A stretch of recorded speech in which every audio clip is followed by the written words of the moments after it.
Djibouti ayaa qiratay inay ku guuldareysatay dhex orodkii Somaliland iyo Ethiopia. Madaxweynaha waddankaasi Ismaaciil Cumar Geelle ayaana maanta daboolka ka qaaday inuu wataqsaday damiciisii ahaa ilaalinta dekedaha iyo ganacsiga waddankiisa. kadib markii ay Addis Ababa ku gacansaydhay oo ay isku fahmi waayeen. haddaba maxay yihiin arrimaha digniinta u ah Somaliland ee Djibouti ay sheegtay? warbixinteennan ayaynu ku faaqideynaa.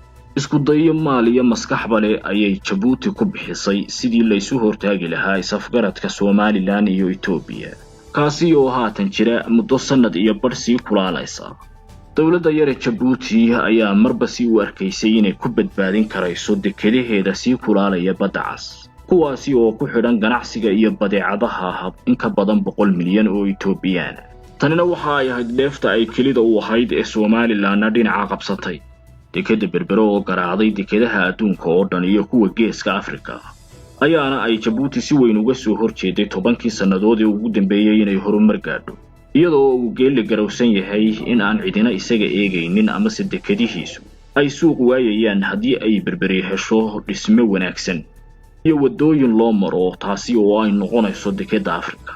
kadib muddo sanad iyo bar ah oo uu sameeyay Ismaaciil Cumar Geelle wax kasta oo uu isku hortaagi karayo heshiiska isafgarad ee Somaliland iyo Ethiopia, ayaa waxa uu qirtay haatan inuu ku guuldareystay oo ay Ethiopia isku fahmi waayeen dekeda ay siinaysay Djibouti.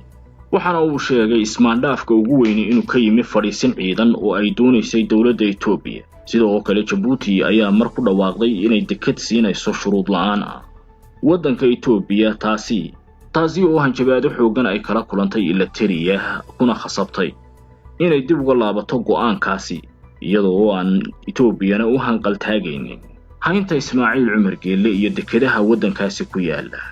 ugu dambeyn isku dayadii Ismaaciil Cumar Geelle waxa ay ku soo dhamaadeen fashil, iyadoo haatan aan wanaagsanayn xiriirka Addis Ababa iyo Djibouti ayna sii kala fogaanayaan labada dhinac. qirashada guuldarrada ee Djibouti iyo inay damaceedii faramaran ka taagan tahay ayaa Somaliland digniin laba dhinac uga ah. Ethiopia oo ay iska hubiso damaceeda, sida oo kalena si weyn ay isha ugu hayso waxa ka dambeynaya heshiiska isafgarad ee Somaliland ay la leedahay waddankaasi, iyo Ismaaciil Cumar Geelle oo aan marnaba doonistiisa qarsanin, iyo sida uu uga soo horjeedo horumarka dekedaha Somaliland. inay aqoonsi hesho Hargeysa ayaa halis weyn u arkaa Geelle, taasi oo ku kalifaysa wax kasta oo uu heli karo inuu sameeyo. tanina waxa ay digniin diblomaasiyadeed u noqonaysaa xukuumadda Cabdiraxmaan Maxamed Cabdullaahi oo doonaysa isku wadka